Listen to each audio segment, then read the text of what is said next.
Nananatiling hamon ng child labor sa Pilipinas. Kami ang naitala sa Cebu, layo ng sexual child labor.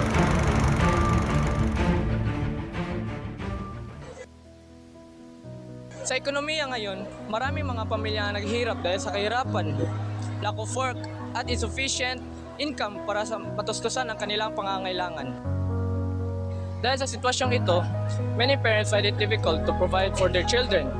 And some children even forced to work at a young age just to support or help their families to survive.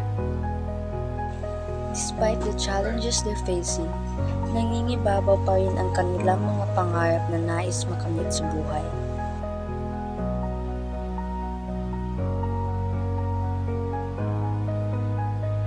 As a citizen, hindi sapat na makita at magtaka na kung asan ang magulang nila, bakit sila nasa kalsada.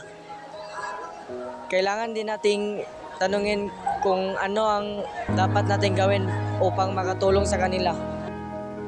Layunin nito ay pigilan at tugunan ang child labor through social protection, early identification, at proper registration, at temporary rehabilitation. Nakatuon din ito sa pagpapalakas ng mga social service workers upang mas maging effective sila sa pag-handle ng mga child labor cases.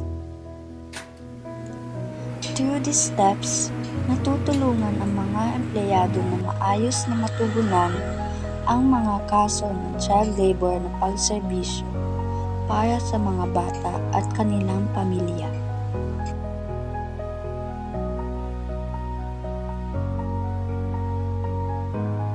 At nakikita natin sa lansangan.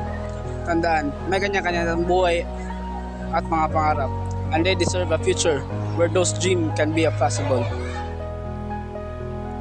Hindi dapat natin sisihin ang mga bata dahil sa kanilang sitwasyon, at hindi rin dapat natin husgahan ang desisyon ng kanilang pamilya.